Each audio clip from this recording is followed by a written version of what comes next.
Olá, olá, muito boa noite, bem-vindos a mais um BMC Talks. Hoje vamos falar de economia e do estado de São Paulo e como esse estado, que é o mais rico, mais desenvolvido, mais industrializado do Brasil, está atraindo investimentos estrangeiros. E vamos falar com o protagonista desse movimento de atração de investimentos estrangeiros aqui em São Paulo, o secretário de Negócios Internacionais do estado, Lucas Ferraz. Muito bem-vindo, secretário, e muito obrigado por estar conosco hoje.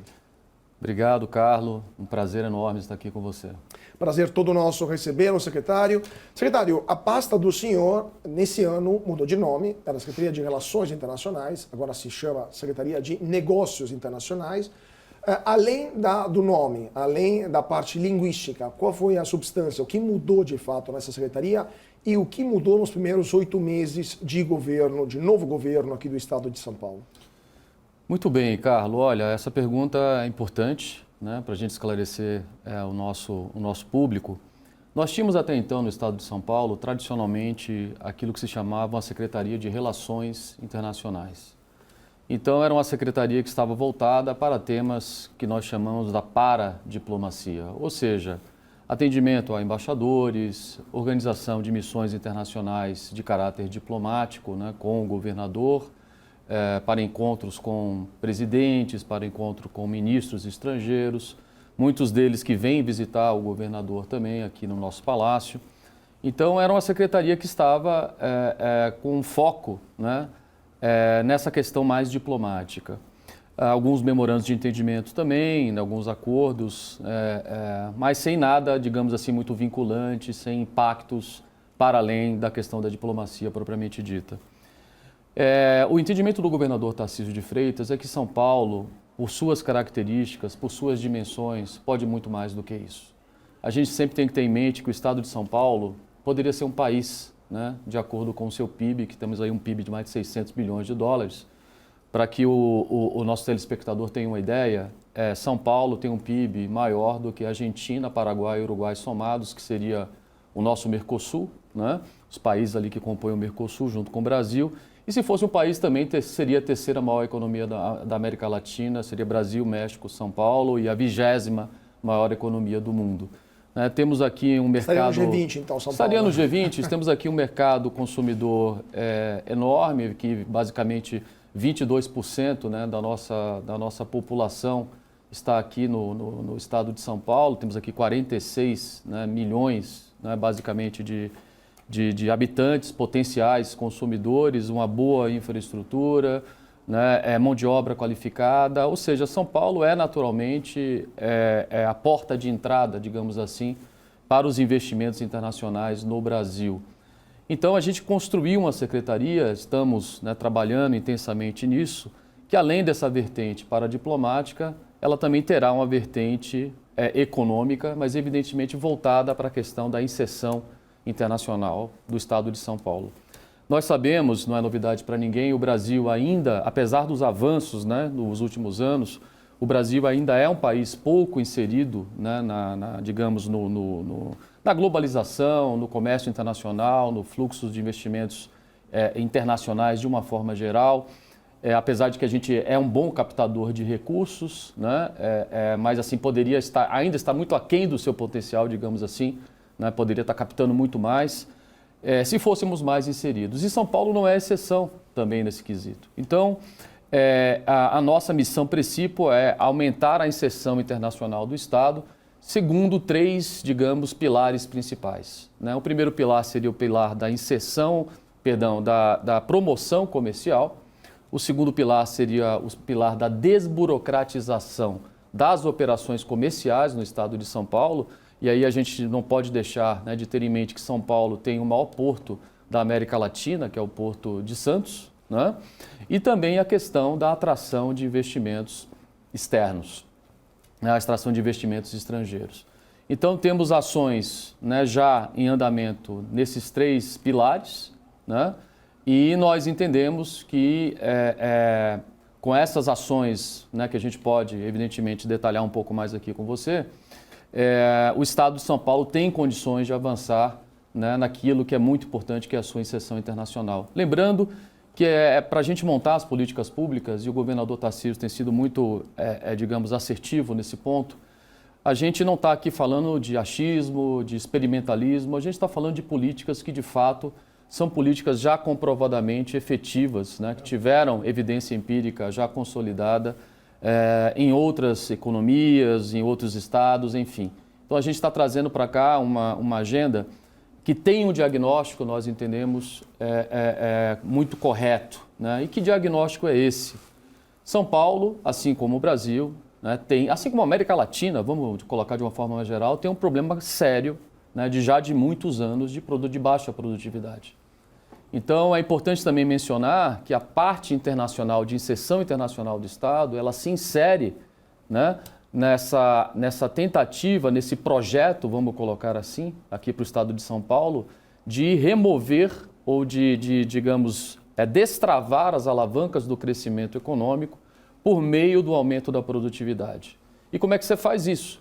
Você faz isso por meio da melhoria da infraestrutura, você faz isso por meio, né, da responsabilidade fiscal, evidentemente, e aí entra a questão tributária, que a gente também pode falar, né, mais detalhadamente, e você faz isso também, evidente, por meio da inserção internacional. Essa inserção internacional é fundamental para você também aumentar a sua produtividade. Então, a gente tem esse diagnóstico, acho que o governo tem uma agenda econômica, de uma forma geral, no estado da arte, né? É uma agenda econômica liberal, mas, ao mesmo tempo, é uma agenda econômica que também está voltada, né, com uma preocupação muito clara também para os temas sociais e mais para a questão de um outro tema que muitas vezes é pouco falado, né, pelos representantes públicos aqui que nos antecederam, que é a questão da desigualdade regional no estado de São Paulo. Você tem uma ideia, Carlos? O estado de São Paulo concentra 1/3 do PIB brasileiro. Temos aqui 37% da indústria nacional. São Paulo é uma potência, ninguém duvida disso. Quando você se debruça sobre os dados, né, da Fundação SEAD, que ali você tem todas as informações do estado de São Paulo depuradas por 16 regiões administrativas, você percebe que, basicamente, o PIB de São Paulo está concentrado em 3 regiões administrativas, 3 a 4 regiões administrativas. Você está falando da região metropolitana de São Paulo, que concentra 51% do PIB do estado. Você está falando da região administrativa de Campinas, que concentra mais 20%, aí você já tem 70%. Se você botar a região administrativa de São José dos Campos e Sorocaba, você tem basicamente aí mais de 90% do PIB do estado. Então, você tem 12 a 13 regiões, digamos, mais para o interior do estado, que são, digamos, regiões com uma disparidade, né, em termos de renda per capita muito grande, né, vis-à-vis essa região aqui mais central. Pra você ter uma ideia, se você pegar a renda per capita das 16 regiões administrativas do estado e comparar a região mais rica, né, com a região mais pobre, essa disparidade chega a ser maior que 100%. Né? Então, você tem aí uma questão que você, como eu disse, né, destravar as alavancas de crescimento, aumentar a produtividade, mas fazer com que esse crescimento seja o mais inclusivo possível, né, estimulando também o desenvolvimento econômico no interior do estado. Isso é uma prioridade muito clara também no nosso governo.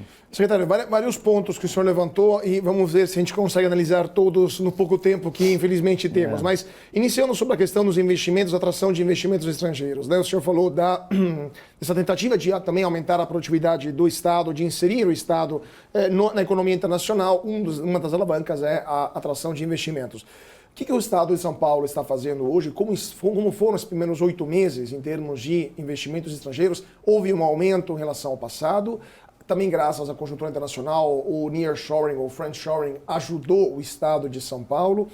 O Estado também recebeu nos últimos meses várias missões internacionais, a última foi de países árabes, mas também da União Europeia, de outros países.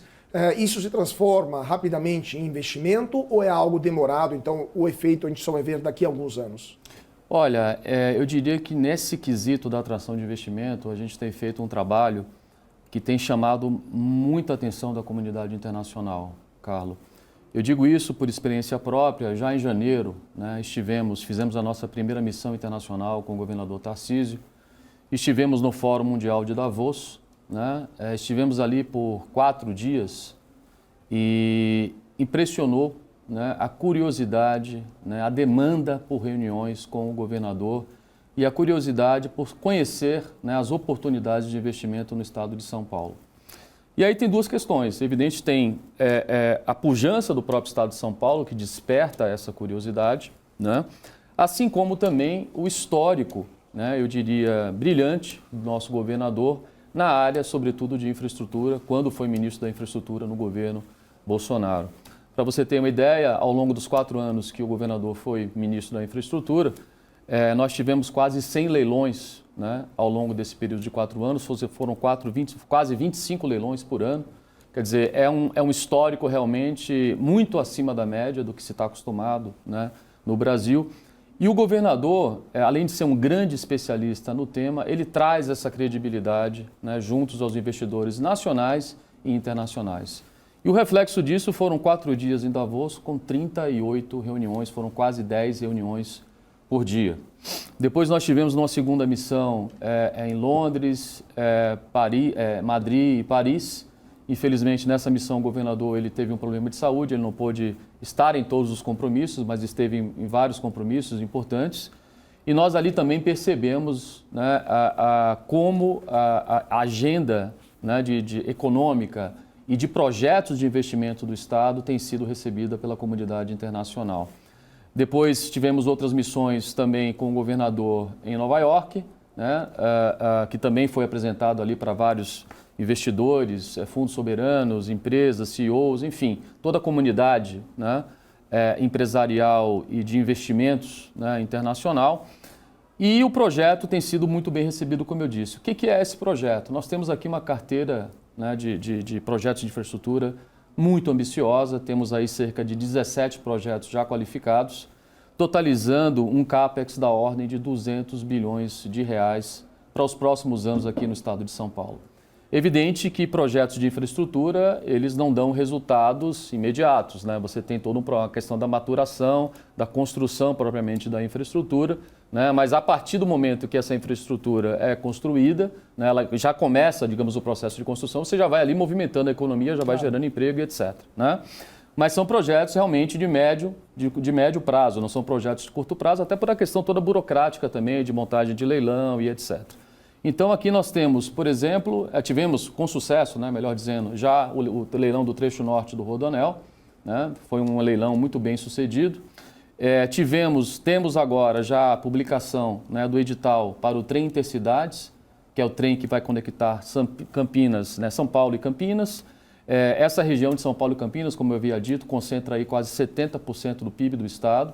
É uma região de muita movimentação. A ideia é que com esse trem de passageiros que vai conectar essas duas cidades, nós tenhamos aí de largada, já no processo de construção dessa infraestrutura, 10 a 15 mil empregos gerados, direta e indiretamente, né? O que é muito positivo, é um saldo muito positivo, além, de, evidentemente, dos benefícios em termos de aumento de bem-estar da população. Hoje em dia, a gente sabe que o grande canal de ligação entre Campinas, né, digamos, e São Paulo, é a rodovia, né? E a gente agora vai ter uma alternativa rápida, que é a questão também da ferrovia, desse trem de passageiros. Então, estamos falando de uma obra, Carlos, com um CAPEX estimado em 12,7 bilhões de reais, é uma parceria público-privada. O governo vai entrar com algo como 50% desse valor, né? Então, minimizando aí o risco, né, mitigando o risco de construção dessa obra. E eu diria que, de uma maneira geral, e temos também, evidentemente, outras provisões, né, relativas à mitigação de risco cambial, né? Eu acho que a gente, de uma forma geral, e o governador tem dito isso muito, eu acho que vale a pena repetir, houve um aprendizado ao longo do tempo, até pela experiência, né, no próprio Ministério da Infraestrutura e os técnicos que foram trazidos também junto com o governador, de como montar e como modelar essas PPPs e essas concessões e privatizações aqui no Estado. Então, a partir do diálogo constante, né, com o setor privado, a equipe foi aprendendo, foi entendendo quais eram as dificuldades, aquilo que se constituíam como barreiras para a atração, né, dos investidores interessados, dos operadores e consultores também.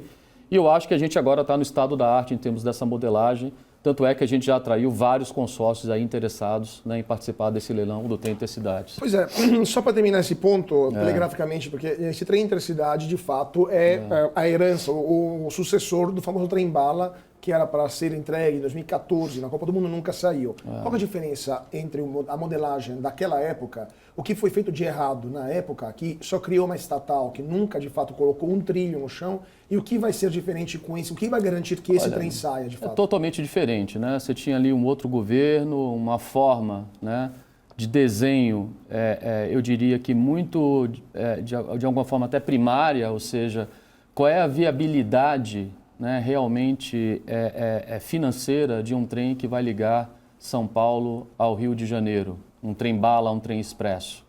Né? Isso acho que de largada nunca ficou muito claro. Né? Os estudos não eram claros em relação a isso, havia um risco enorme, né, nessa obra, evidentemente, para os investidores, e naturalmente que isso não foi a cabo.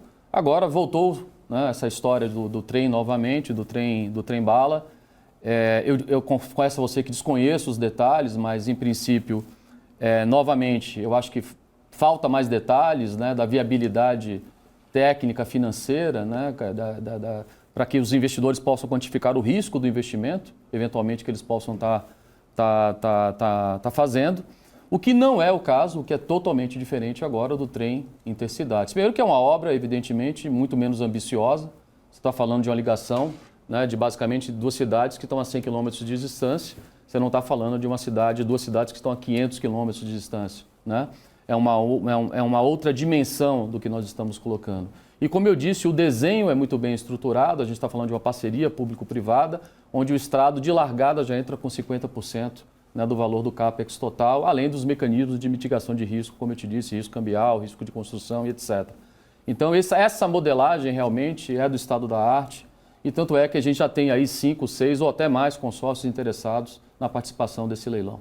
Secretário, só para terminar a questão dos investimentos estrangeiros, quais setores os investidores, na sua percepção, nas reuniões que fizeram, não só em Davos, ou as missões que receberam, quais setores estão ganhando maior interesse, estão conquistando o maior interesse dos estrangeiros?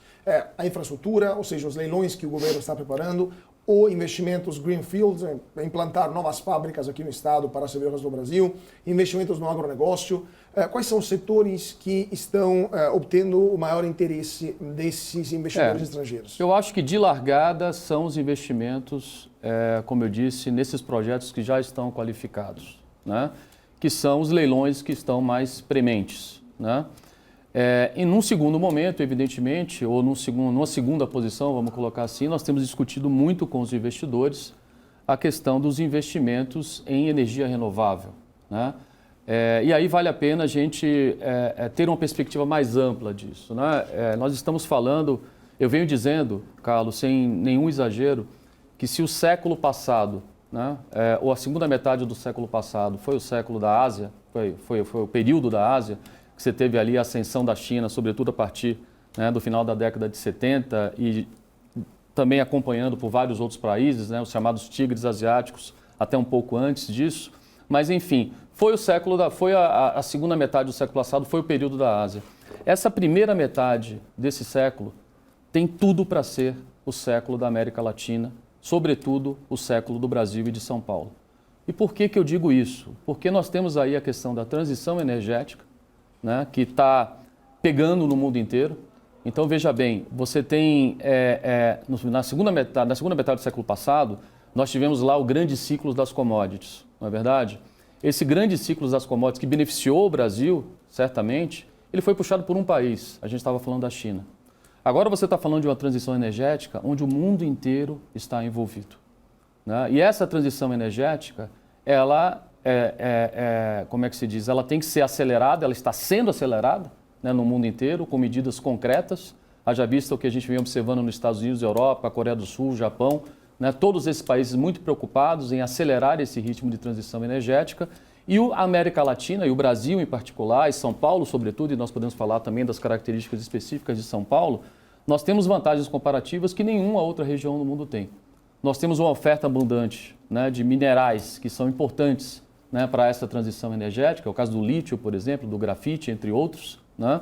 E nós temos também o etanol aqui no estado de São Paulo, por que não dizer, que a partir do etanol você pode produzir uma variedade enorme de biocombustíveis e bioenergéticos, e você tem, além de tudo, essa reconfiguração das cadeias globais de produção que vem acontecendo, né, onde os investidores vão buscando países que, de certa forma, são mais seguros sob o ponto de vista geopolítico e são democracias, de certa forma, também consolidadas. Isso é o caso, especificamente, que se enquadra a economia brasileira. Nós temos aqui um país pacífico, né, somos relativamente neutros aí na questão dos conflitos geopolíticos, é a tradição diplomática brasileira, e temos uma oferta enorme, né, de biomassa, uma matriz energética limpa como nenhum outro lugar do mundo e, portanto, temos toda a condição de atrair esses investimentos aqui para o estado de São Paulo. O que a gente precisa fazer e estamos fazendo?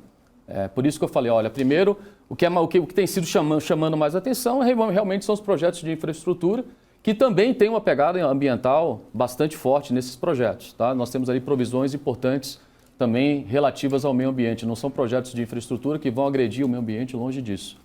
Mas a questão da atração de investimentos para a transição energética, ela demanda um pouco mais de esforço, digamos, do ponto de vista regulatório.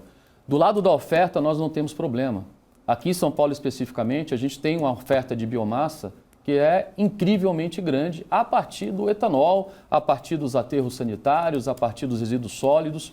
Tudo isso, né, são substratos que podem, né, produzir biogás, que podem produzir biometano, que podem produzir hidrogênio verde, que podem produzir o combustível SAF. E nós estamos conversando já com muitos investidores nessa área. Temos projetos, inclusive, em escala piloto, já sendo, né, consolidados aqui no estado de São Paulo. Tivemos recentemente, na Universidade de São Paulo, o lançamento, né, de uma célula de combustível que vai alimentar, né, os carros e ônibus e caminhões, etc., a partir do etanol. Então, você abastece, né, o automóvel, né, com etanol e dentro do motor você tem uma transformação, isso vira hidrogênio verde e você acaba movendo o carro a hidrogênio verde, mas a partir do abastecimento de etanol. É evidente que isso tem uma vantagem incrível, porque você já tem uma capilaridade enorme no Brasil inteiro, né, de abastecimento com etanol, basta que você mude a tecnologia, né, do motor do carro, né, para que você consiga fazer esse tipo de transformação. Então, eu acho que é uma transformação energética, acima de tudo, baseada muito nas vantagens comparativas que nós já temos, que é a questão do etanol, que é um ativo, né, do Brasil. E para que a gente consiga atrair, né, um volume importante de investimentos, a gente também tem que construir um marco regulatório que dê a segurança jurídica necessária, né, para os investidores. E é isso que nós estamos fazendo. E aí tem um papel importantíssimo, eu não poderia deixar de dizer, da nossa Secretaria de Meio Ambiente, Infraestrutura e Logística, da secretária Natália Rezende, que recentemente lançou, né, o nosso Plano Estadual de Energia, né, lançou, digamos, as diretrizes do Plano Estadual e está trabalhando intensamente também junto, né, aos órgãos reguladores para a gente construir esse arcabouço aqui no estado de São Paulo. Secretário, no bloco anterior a gente estava falando do interesse dos investidores estrangeiros, em particular por questões ligadas à transição energética e também à segurança alimentar e como o Brasil e São Paulo podem ser protagonistas nessa mudança.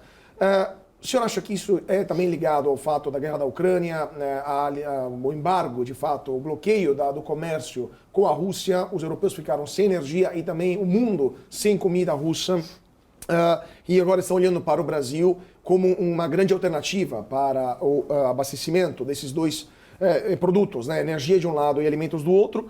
Como que isso pode se inserir no âmbito do acordo de livre comércio Mercosul-União Europeia, que de fato voltou a ficar estagnado, não sabemos se vai avançar por questões mais ligadas ao governo atual aqui no Brasil do que à vontade europeia, e como o posicionamento internacional do Brasil está atrapalhando nessa possível aproximação entre União Europeia, Brasil e Mercosul também, especialmente na não vontade, podemos dizer assim, né, na hesitação do Brasil em condenar a invasão russa, na aproximação excessiva com a China também, e de fato esse distanciamento com o Ocidente está atrapalhando esta mudança geopolítica? Olha, essa é uma pergunta excelente, Carlos. Eu, antes de entrar na parte mais substantiva, né, da minha resposta, eu queria também frisar, né, no bloco passado eu vinha dizendo que esses próximos 50 anos, digamos assim, tem tudo, né, para ser o período da América Latina, assim como a segunda metade do século passado foi o período da Ásia, né, com digamos aí, o protagonismo chinês, em função, evidentemente, da transição energética, né, que é um fator claro, em função do que a gente está chamando da reconfiguração, do nearshoring, né, das cadeias globais, nearshoring, friendshoring, etc., mas também em função do crescimento populacional, né? A estimativa é que aqui nós temos hoje uma população mundial da ordem de 8 bilhões, né, de habitantes, e até 2050 nós teremos aí mais 2 bilhões de habitantes, atingiremos 10 bilhões de habitantes. A pergunta fundamental é, né, quem é que vai alimentar toda essa população? E é claro que a América Latina, o Brasil em particular, São Paulo, nós temos aí uma vocação natural, né, em termos de competitividade e de produtividade, para também surfarmos nessa onda, se soubermos aproveitar, se não perdermos essa oportunidade. E aí você mencionou a questão do acordo Mercosul-União Europeia. Eu estive em Brasília nos últimos 4 anos, né, como secretário de Comércio Exterior, e depois, mais ao final, responsável pela Secretaria Especial de Comércio Exterior e Assuntos Internacionais, e fui o negociador-chefe do Ministério da Economia nesse acordo lá em 2019. Né? E o que eu pude constatar naquele momento é que se tratava de um acordo da mais alta importância, haviam temas ainda temas complexos que ficaram sobre a mesa. A gente tem que lembrar que esse acordo foi um acordo que foi negociado ao longo de 20 anos, né? E ninguém conseguia concluir. Então, nós nos debruçamos em 2019, a equipe técnica, né, do Ministério da Economia, né, na nossa Secretaria Especial de Assuntos Internacionais e Comércio, e para entender realmente o que estava acontecendo ali. Né? E nós constatamos que o acordo ele estava sendo negociado com uma lógica antiga. Né? O que é isso? O acordo, como ele foi um acordo muito antigo, ele começou 20 anos atrás, ele não acompanhou a evolução da globalização nos últimos 20 anos, que mudou demais, mudou muito. Né? Nós tivemos nos anos 90 a chamada explosão das cadeias globais de valor, que hoje a gente está observando essa reconfiguração. Mas naquele momento nós observamos a explosão dessas cadeias, né? A formação dessas cadeias e a busca pela eficiência. Isso trazido pelo avanço, né, das técnicas de tecnologia de informação, né, de gerenciamento à distância. Isso também trazido pelo avanço, né, na diminuição, melhor dizendo, dos custos de transporte. Tudo isso permitiu que você transferisse know-how para países distantes e conseguisse terceirizar estágios de processamento, mantendo a qualidade necessária, né, para o produto final, mas a partir não de uma cadeia de produção local, mas uma cadeia de produção internacional. Né? Tudo aquilo aconteceu, né, nos anos 90. E quando a gente chegou em Brasília em 2019, o que a gente observou é que o acordo ele ainda tinha regras de conteúdo regional muito fortes. O que significa isso na prática?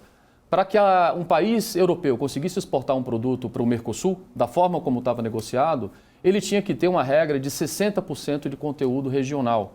Veja só, o produto tinha que ser 60% europeu para ele conseguir entrar aqui no Brasil pagando a tarifa preferencial. É evidente que, como a União Europeia é um continente muito integrado no mundo, com a Ásia, com os Estados Unidos, etc., para eles conseguirem atingir esse tipo de conteúdo regional, eles teriam que deixar de importar dos fornecedores mais eficientes, perder a competitividade para entrar no Mercosul. Né? Eles não aceitavam isso, evidentemente. E, além desse fato, a nossa intenção, enquanto negociadores do acordo, é que esse acordo servisse como um trampolim para que o Mercosul e o Brasil se inserissem nas cadeias globais de valor da União Europeia. E para isso a gente precisava de regras de conteúdo regionais mais flexíveis. E esse foi o pulo do gato e nós conseguimos fazer esse movimento. Agora, nós estamos falando de transição energética, nós estamos falando de friendshoring, nós estamos falando, né, de resiliência, né, as cadeias de valor estão buscando resiliência, países que são geopoliticamente mais neutros e a gente tem, digamos, todos esses adereços, né? A gente tem essas características e esse acordo seria fundamental, evidentemente, para a atração dos investimentos estrangeiros na transição energética aqui para o estado de São Paulo e para o Brasil, né, em geral. O que está acontecendo? Esse acordo sai, qual é a minha perspectiva? A minha perspectiva desde sempre é que os europeus, alguns países, são muito protecionistas. Né? Então, lá em 2019, quando nós conseguimos fechar a negociação, eu nunca me esqueço disso, estava lá como negociador, nós recebemos uma carta de última hora, né? Nós tivemos acesso, melhor dizendo, a uma carta de última hora, encabeçada pela França, né? E outros países, enfim, não vale a pena citar, orientando a Comissão Europeia a não fechar o acordo com o Mercosul em função, né, das suas preocupações com a competitividade agrícola do Mercosul. Né? E a partir daí veio toda uma questão de narrativa ambiental, que é evidente a gente tem que respeitar. Eu acho que essa narrativa, essa questão ambiental é uma questão que veio para ficar, né? Não adianta negar, a gente tem que estar preocupado realmente com a questão da sustentabilidade, com a preservação ambiental, né, com a transição energética. Todo esse discurso é cada vez mais forte no mundo, e ele é forte também na Europa. Mas a gente tem que se perguntar se realmente o que está por trás, o que esteve por trás da recusa, né, da União Europeia naquele momento de avançar com a formalização do acordo, de fato era a questão ambiental ou se havia ali algo relativo ao protecionismo. Era mais, né, um pretexto. Por exemplo, só para fazer um pequeno gancho com essa questão. Agora, com a visita da presidente da Comissão Europeia, Ursula von der Leyen, aqui no Brasil, também a Europa apresentou um novo protocolo adicional de cláusulas ambientais que o próprio governo Lula considerou como inaceitáveis, né? E, segundo o governo, prevê também algum tipo de retaliação possível contra parceiros do Mercosul, em caso eles descumpram o acordo. O senhor acha que, de fato, isso também é mais um pretexto? É uma preocupação legítima dos europeus? Tem a pressão francesa, que, mais uma vez, é muito forte? Como que o senhor interpreta essa... Como eu disse, a gente torce para que o acordo seja formalizado, porque é um acordo importante, né, para o Brasil. Está entre os 5 maiores acordos, né, de comércio do mundo, história, seja, né, por critério PIB, seja por critério população. Estamos falando aí da formação de um mercado, né, de consumidores, somado às populações de mais de 700 milhões, né, de consumidores potenciais. Então, um acordo realmente muito importante. Agora, como eu disse, eu via com preocupação, né, a questão da sustentabilidade e da preservação ambiental eventualmente sendo usada como uma cortina de fumaça, né, para eventuais preocupações protecionistas, não de toda a União Europeia, bem que se diga disso, mas de um país ou outro. E vejo também com uma certa preocupação, né, a posição do Mercosul nesse momento, digamos, de uma rejeição, né, a essa side letter, né, essa carta que foi enviada com compromissos adicionais. Até onde eu acompanho esse debate, a carta ela não diz claramente que pode haver punições, mas ela deixa isso em aberto, né? E aí eu acho que cabe uma questão, Carlos, que é muito realista, né? A Europa vem negociando acordos assim, não apenas com o Brasil, aconteceu com a Coreia do Sul também, né? E ela nunca suspendeu, pelo menos nos acordos que ela tem, as preferências para nenhum parceiro.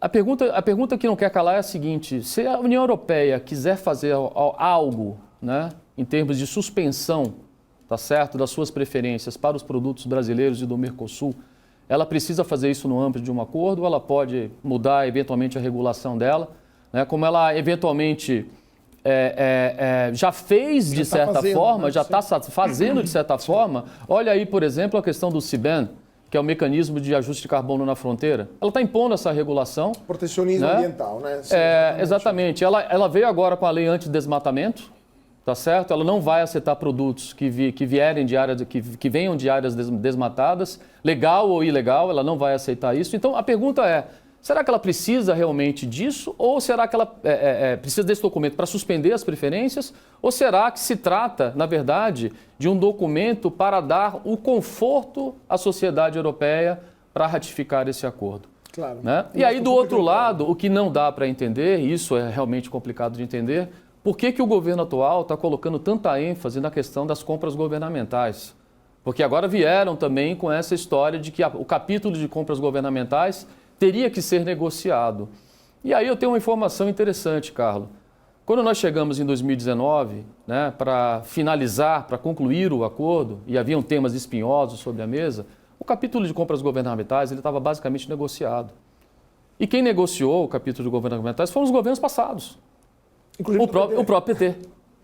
Né? Então, assim, será que faz algum sentido né, você falar de compras governamentais nessa altura do campeonato. Então o senhor quer dizer que é um pretexto brasileiro para evitar de fechar um acordo, porque também tem resistências por áreas políticas aqui no Brasil que não querem fechar esse acordo? Eu acho que muito... Veja bem, aí você tocou num ponto. Eu acho que muito mais talvez político do que propriamente do setor privado. O setor privado apoia o acordo, sempre apoiou.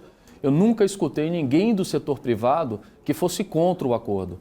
Agora, não me parece razoável você abdicar de todos os benefícios que esse acordo pode trazer, e nós estamos falando aí da casa de bilhões de dólares em termos de aumento de PIB, né, e exportações e comércio em geral para o Brasil, em função, né, de um capítulo de compras governamentais que está longe de ser um capítulo muito ambicioso, é um capítulo conservador, né?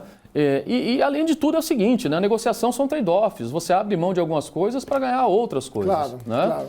Só o senhor, a gente fala também agora desse lado do Atlântico, ou seja, dos parceiros nossos no Mercosul, o senhor não me respondeu a pergunta se o posicionamento do Brasil atrapalha a visão que os europeus têm do país Brasil, porque a guerra da Ucrânia mudou a história do mundo, mudou o jogo, e os europeus têm uma visão muito clara de quem que é, obviamente, o agredido, o agressor, e de que lado está. O Brasil, na neutralidade também histórica, desde o Barra do Rio Branco, nesse momento deve fazer uma escolha, evidentemente. O que o senhor acha? O posicionamento brasileiro hoje está atrapalhando esse relacionamento futuro profícuo comercialmente com a Europa, ou algo que será, vamos dizer, relevado pelos europeus? Olha, é difícil, Carlos, responder se está atrapalhando, né? O que eu posso dizer para você é que não ajuda, tá? Se está atrapalhando, é difícil realmente a gente aqui exemplificar. Agora, pela nossa experiência, até pela minha experiência internacional, né, como secretário, temas que são sensíveis para os europeus, via de regra, né, como é esse caso, por exemplo, atrapalham, têm influência nas questões das relações econômicas. Eu cito um exemplo aqui, a questão da OCDE.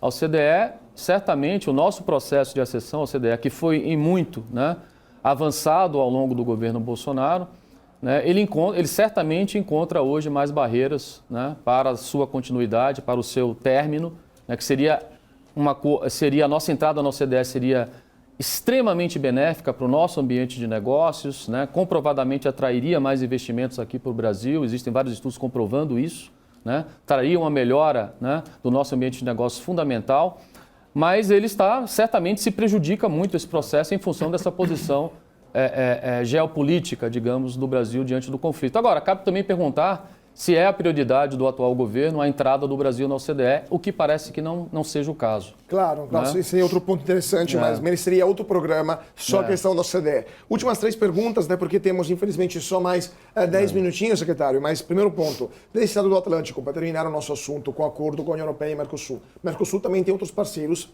complicados, tanto quanto os parceiros europeus. Um deles é a Argentina, que se de um lado sempre se opôs a esse acordo durante os governos kirchneristas, né, ou de esquerda, peronistas de esquerda, vamos dizer assim, agora está prestes a votar no final do ano, agora vai ter eleição em outubro, e um dos candidatos, o mais votado nas eleições prévias, foi o candidato libertário, podemos dizer, que é o Javier Milei, e que diz que quer sair do Mercosul, de fato. Ele já disse abertamente que o Mercosul fracassou, quer sair do bloco. Isso vai atrapalhar as negociações com a União Europeia? Só para entender qual que é a consequência que isso pode acarretar para o Brasil nesse acordo, ou facilita a vida do Brasil, porque tem um parceiro a menos complicado para levar junto na negociação? Olha, a gente, com todo respeito, evidentemente, aos candidatos, né, que estão hoje na corrida pela presidência argentina, e aqui analisando apenas sob o aspecto técnico, né? Porque a gente sabe que em eleição, durante o processo de campanha, se fala muita coisa e depois quando o candidato assume, né, a presidência e senta na cadeira, aí a gente vai analisar exatamente quais são as condições para que aquilo, né, seja implementado. Eu acho que vale a pena aí pelo menos 2 pontos. Se a Argentina sai do Mercosul, né, como foi sugerido numa das falas do candidato Milei, qual é a implicação prática disso? O acordo não pode ser concluído, porque o acordo foi negociado com o Mercosul. Então, haveria que ocorrer uma outra negociação com Brasil, Paraguai e Uruguai com a União Europeia novamente. Então, não há condição de formalizar um acordo sem que os 4 sócios, né, do Mercosul, que foram os sócios que negociaram esse acordo, estejam unidos dentro do bloco, né? Isso não quer dizer, evidentemente, que o bloco não possa ser modernizado. E aí a minha interpretação, quando o candidato Milei fala que vai sair do Mercosul, eu acho que no fundo, ele está manifestando a insatisfação dele com a paralisia do Mercosul, com o baixo dinamismo do bloco.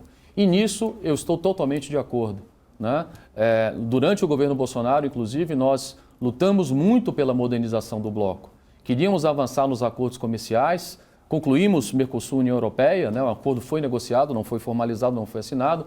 Concluímos negociações importantes, concluímos Mercosul-Singapura, concluímos um protocolo muito importante também com os Estados Unidos, né, que é o protocolo de facilitação de comércio, melhores práticas, né, e anticorrupção. Enfim, foram 14 acordos comerciais concluídos ao longo do governo Bolsonaro, contra uma média de 4 acordos dos governos que nos antecederam.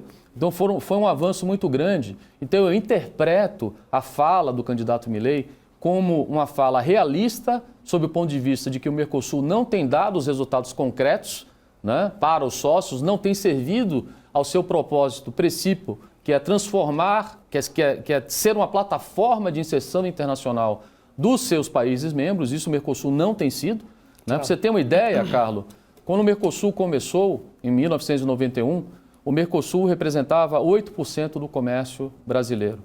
Depois ele cresceu, chegou a 18%, 19% das nossas trocas comerciais e hoje ele representa 6%. Então a importância do Mercosul não caiu só para o Brasil, caiu para os outros países também. E a gente está preso numa união aduaneira que a gente tem que negociar em bloco. A gente não pode ter a liberdade soberana de falar, olha, eu vou negociar com tal país sozinho, eu tenho que negociar em bloco. Então toda essa, enfim, toda é uma questão técnica, mas toda essa insatisfação eu acho que está embutida na fala do candidato Milei. E, evidentemente, se ele, porventura, vier a ganhar a eleição, eu acho que ele vai reavaliar isso de uma outra maneira. Uma coisa é ser candidato, uma coisa é estar na poltrona, né? na cadeira do poder. Secretário, últimas 2 perguntas, voltando ao Brasil. Reforma tributária, passou na Câmara, está agora no Senado, pode mudar, depois voltar para a Câmara, mas a ideia é que seja aprovada até o final desse ano. Para o Estado de São Paulo, em termos de investimentos estrangeiros, atrapalha ou ajuda? Certamente ajuda, né? Nós precisamos de uma reforma tributária. O sistema tributário atual é um sistema caótico, né? É um misto, né, de sistema IVA com impostos sobre valor agregado e junto com impostos cumulativos. E isso é prejudicial, sobretudo para os estados mais industrializados do Brasil, como é o caso do estado de São Paulo, que concentra 37% do PIB industrial nacional. Por quê? Porque a indústria ela tem cadeias longas. E a cumulatividade, a complexidade, a falta de transparência dos impostos faz com que a nossa indústria seja especialmente prejudicada, para não falar do resíduo tributário nas exportações também, que é um tema que tira muita competitividade dos nossos produtos. Além disso, o sistema atual é um sistema, né, pródigo na chamada guerra comercial. E os dados mostram que São Paulo, na guerra fiscal, perdão, e os dados mostram que São Paulo vem perdendo investimentos para outros estados. Então essa reforma, a partir do momento que ela simplifica os impostos, que ela acaba com a questão da cobrança do imposto na origem, vai para a cobrança no destino, a gente consegue acabar com a guerra fiscal, né? E a gente consegue acabar também com o resíduo tributário, com o caos tributário que nós temos, com mais transparência e com mais simplificação. Secretário, é a reforma que vai trazer o maior aumento de produtividade sistêmica para o Brasil. Não só para São Paulo, para o Brasil. Pois é, mas telegraficamente, só para complementar esse ponto, o senhor falou da questão da mudança da origem para o destino. São Paulo é um grande estado produtor. Então o imposto será recolhido pelo estado consumidor, ou seja, a mercadoria é feita aqui, exportada para outro estado, quem vai arrecadar vai ser aquele estado. Isso não vai ser uma perda de arrecadação para o estado de São Paulo? Veja, as contas, evidentemente, não são contas simples. Mas o que eu posso te dizer de largada é o seguinte: São Paulo é o país que tem o maior PIB,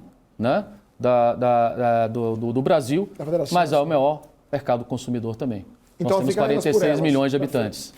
E último ponto também, o fato de ter um conselho federativo que vai concentrar todos os impostos e depois, eventualmente, distribuí-los.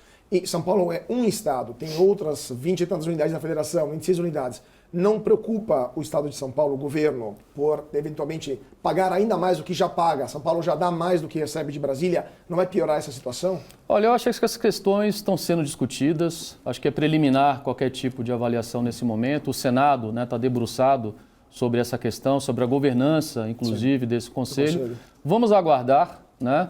Mas eu acho que o mais importante nesse momento é a sinalização de que essa reforma é necessária, ela é positiva e ela é uma reforma hoje que eu diria que talvez da maior importância para o Brasil, a reforma mais importante certamente. Os princípios estão corretamente colocados. Agora é o momento da gente lapidar. Perfeito. Última pergunta, voltando para São Paulo. A sua secretaria tem, de fato, uma estrutura diplomática, paradiplomática própria, que é o Invest SP, né, que tem escritórios mundo afora. Tem na China, tem nos Emirados Árabes, tem na Europa. Como que o senhor avalia a atuação, isso já faz 5 anos, agora é seu 5º ano de atuação na Invest SP, fora do Brasil, com a criação de novos escritórios. Qual que é o diagnóstico após 8 meses do seu mandato? Os resultados que o Invest SP trouxe, em termos práticos, números que foram trazidos de investimentos para o Estado de São Paulo. Vale a pena ter uma estrutura paradiplomática além dos canais oficiais do Itamaraty? Olha, eu não tenho dúvida que sim, né? Dadas as dimensões do Estado de São Paulo, como eu disse, que são dimensões de país, e a exemplo do que a gente observa também em outras regiões de outros países do mundo, sobretudo países desenvolvidos.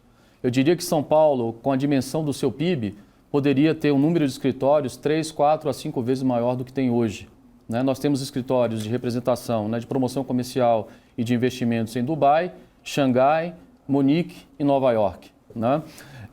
Nós gostaríamos de ter mais escritórios, entendemos que seria possível avançar nessa questão.